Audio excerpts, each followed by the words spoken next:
are the three features which today govern everything that is happening in the oceans. And countries are vying with each other and at the same time trying to navigate the narrow difference which exists between dominance and being at par with one another if there are comparable powers.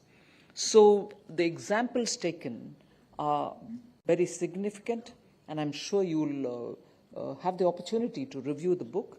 But what interested me was the way in which India's position and India's navigation skills, not so much on the waters themselves, but in the political strategic sphere, how economic dominance has not allowed us to forget there are complications in relationships.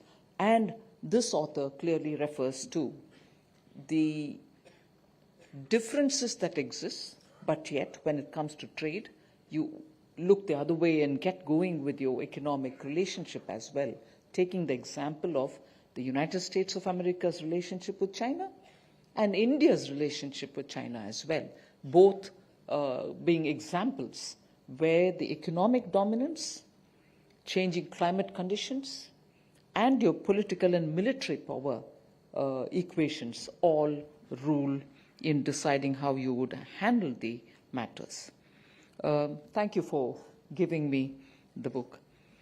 And yet, amidst the gloom of supply chain disruptions, the economic turbulence generated by contemporary conflicts that impact the Indo-Pacific, irrespective of whether they are occurring in relatively distant Ukraine, which the Australian official has referred to, or in relatively proximate Israel or Yemen.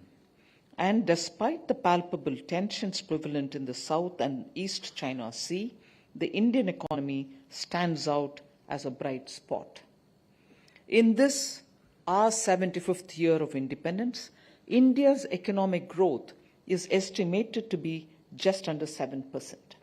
This is highest among the major economies.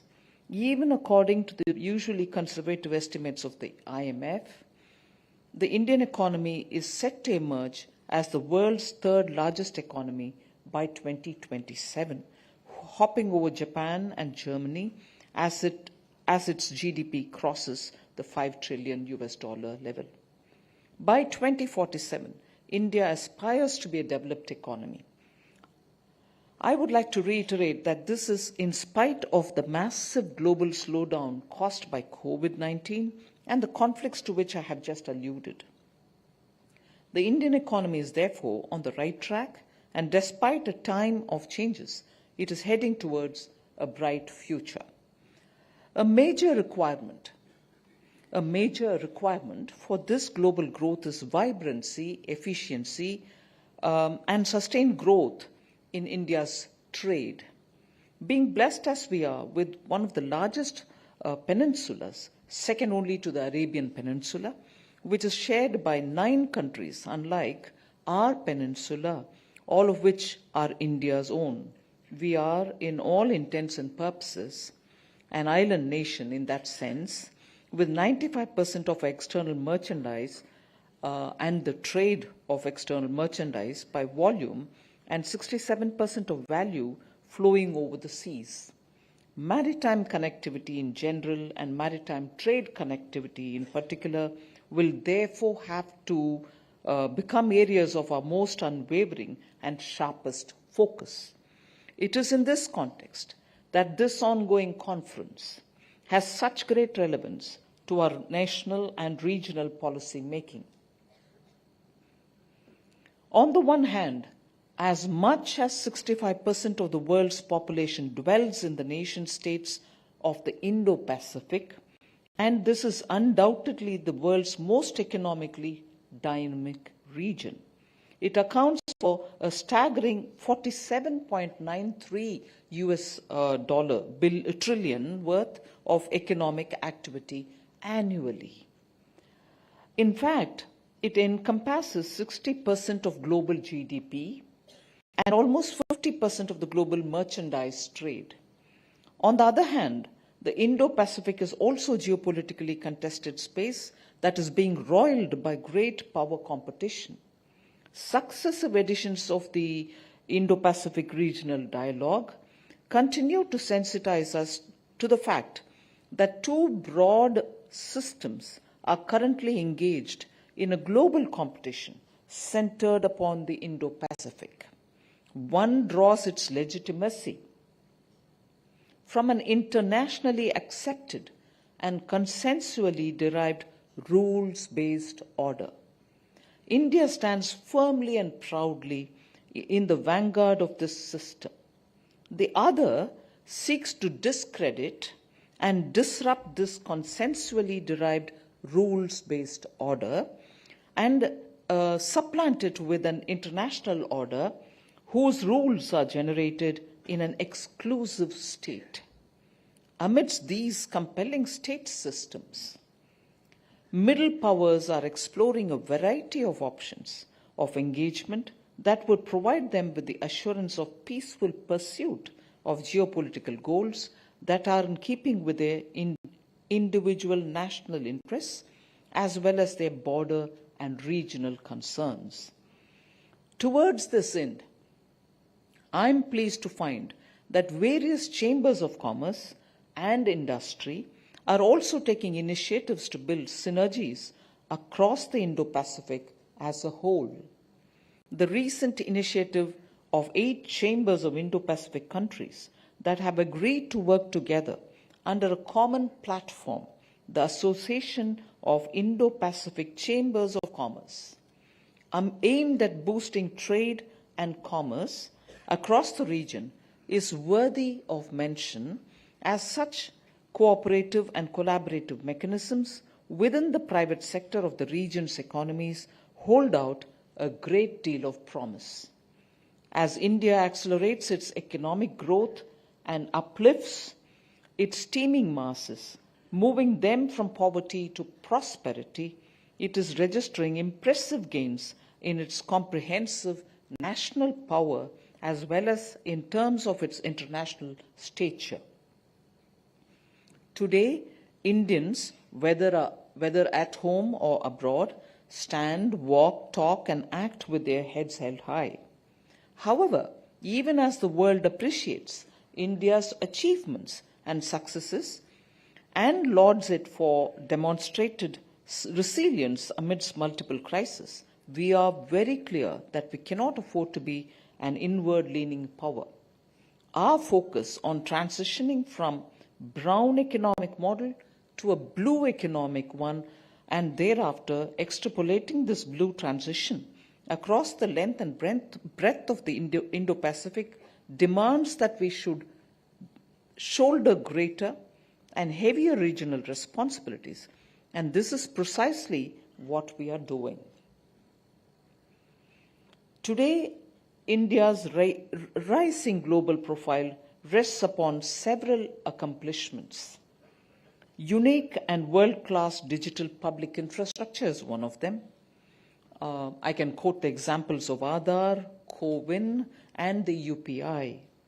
The COVID vaccination drive that we undertook on an unparalleled scale across the Indo-Pacific, and that too with remarkable speed.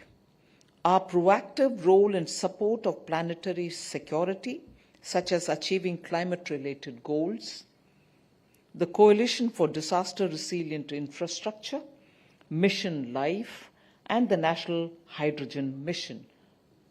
Our successful G20 presidency has become a global standard for others to emulate. It gave us a unique opportunity to strengthen India's role in the world economic order, and I'm proud to affirm that we seized the opportunity with both hands. True to our central tenet of Vasudhaiva Kutumbakam, which is a Sanskrit phrase meaning the world is one family. We steered an ambitious, people-centric agenda to address global challenges and to facilitate sustainable economic development. We are determined to adhere to our principle of leaving no one behind, whether at a national level or regional one. This is why India's maritime policy is perfectly encapsulated in the acronym SAGAR, which expands to security and growth for all in the region. We truly believe that it is not possible for the Indian economy to ride on some crest while the economies of other countries of our maritime neighborhood are wallowing in some tough trough. If we are to grow in an environment of peace, security, and stability, the growth and security of others in our region must be a given. As far as India is concerned, we are straining our every sinew to ensure that we set an example that is worthy of emulation. Consequently, we have significantly improved our position as a well-governed and innovative country with a conducive and conducive environment for business and reflected in several global indices. We have made significant progress in our sustainable development goals. We have assigned a special name to the time period between present and 2047. We will celebrate the centenary of our independence. This is being called Amritkal. It is drawn from a Vedic period, denotes an epoch of time in which goodness prevails to benefit of all forms of creation. Amritkal is considered to be the most auspicious time to start any new work. Maritime connectivity in general and trade-centric maritime connectivity in particular is crucial to our ongoing efforts to ensure that the promise of Amritkal is fully realized.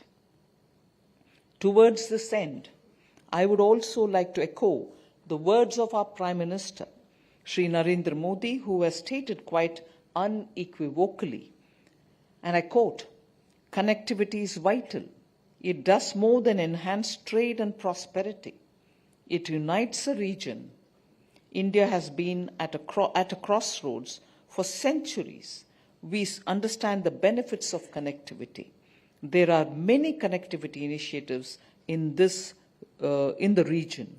If these have to succeed, we must not only build infrastructure, but also build bridges of trust," unquote.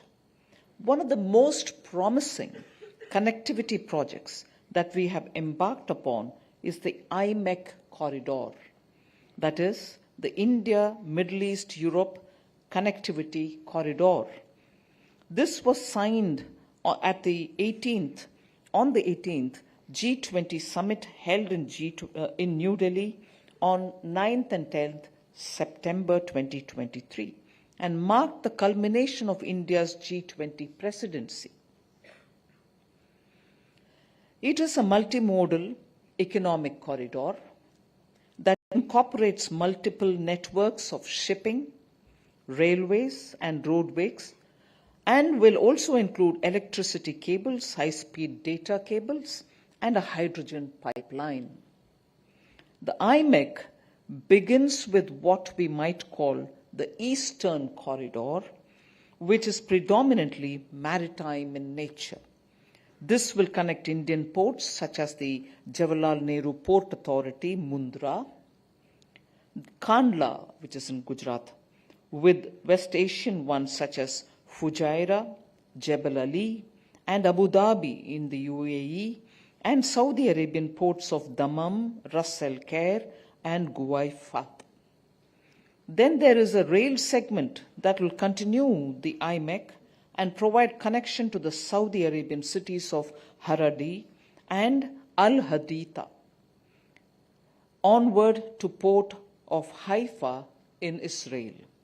The final segment, which some call the Northern Corridor, will once again be a maritime segment, connecting the port of Haifa to the Greek port of Piraeus and from there on to Europe. Thus, the IMEC will create a reliable and cost-effective cross-border ship-to-rail transit network to supplement existing maritime and road transport and facilitate trade and connectivity, leading to the economic integration of South Asia, West Asia, and Europe and the Middle East.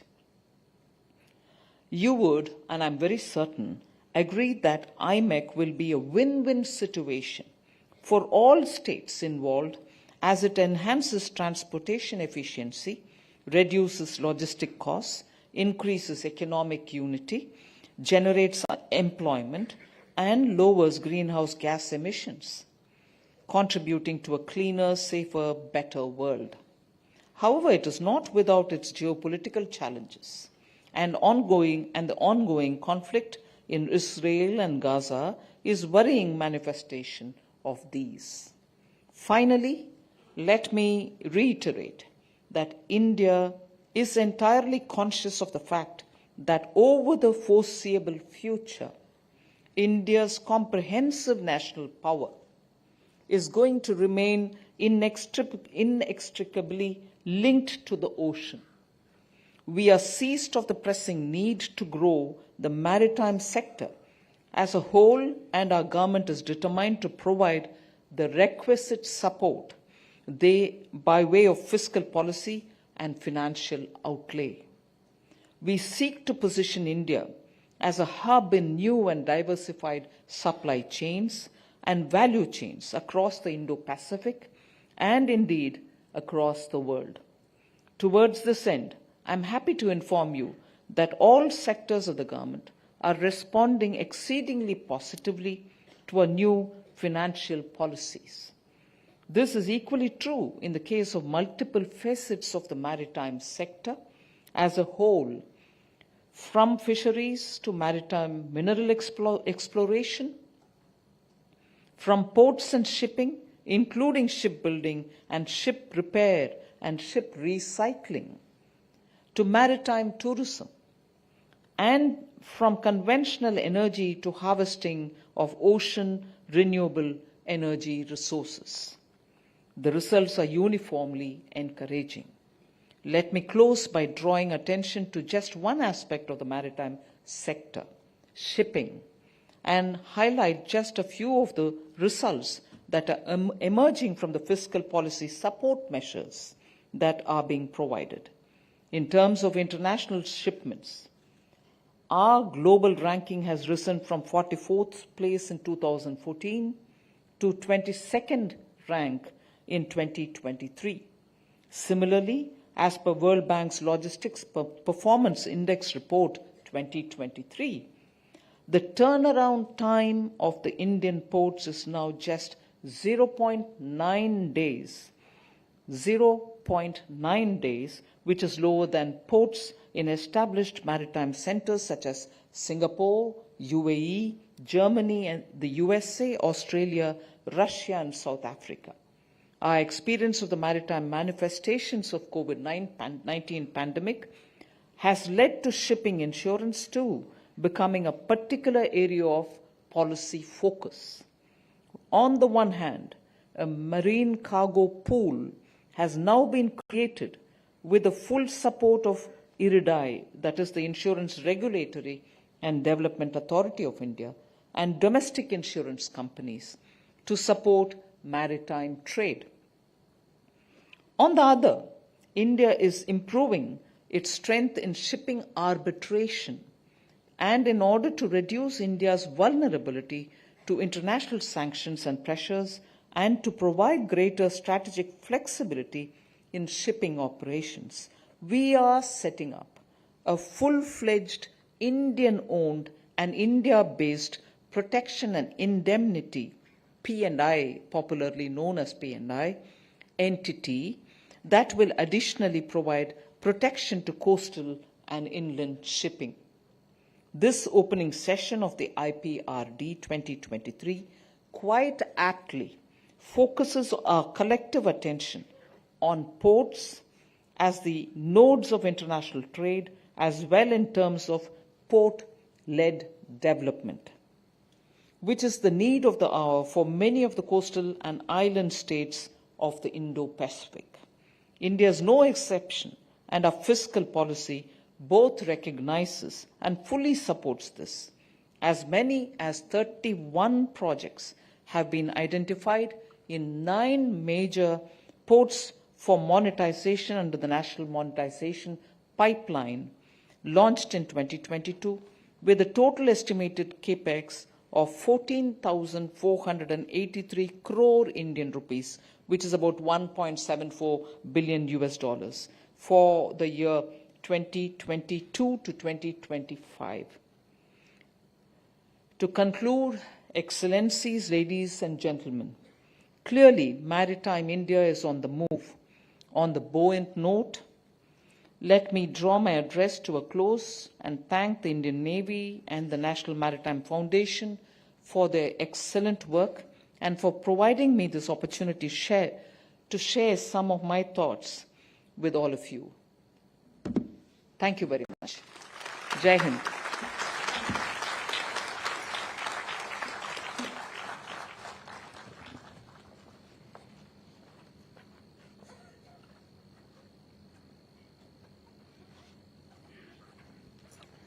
Thank you so much, ma'am. Excellencies, ladies and gentlemen, I'm privileged to request the Honorable Finance Minister to honor us by releasing the 2023 edition of the Maritime Perspective 2023. This is a thematically arranged annual publication of the NMF and provides a researcher a ready-to-absorb set of high-quality research articles that have been produced by the scholars of the Foundation. The title of this edition is Maritime Security Dynamics in the Indo-Pacific, Strategies and Trends. May I request the Honorable Minister to honor us by releasing the book.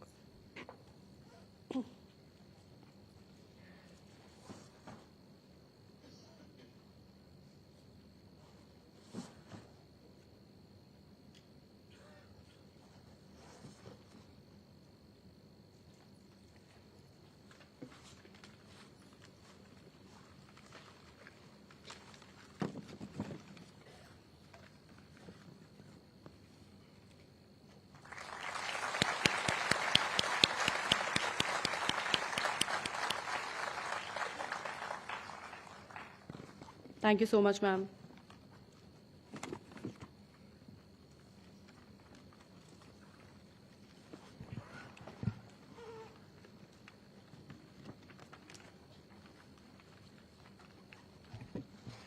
May I request the Chief of Naval Staff of the Republic of India to present a small token of our gratitude to the Honorable Minister.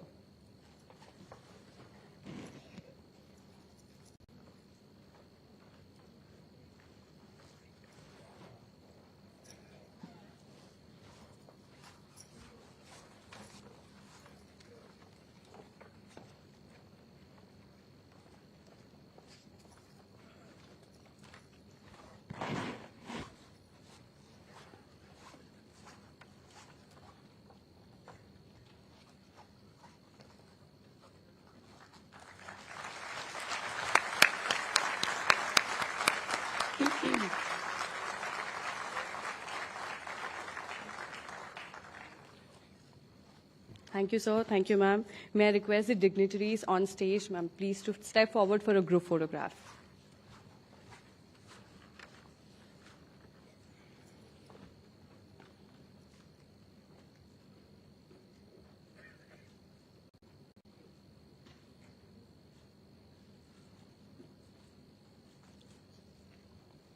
Thank you so much, sir. Thank you so much, ma'am. Ladies and gentlemen, please join me in thanking the Honorable Minister.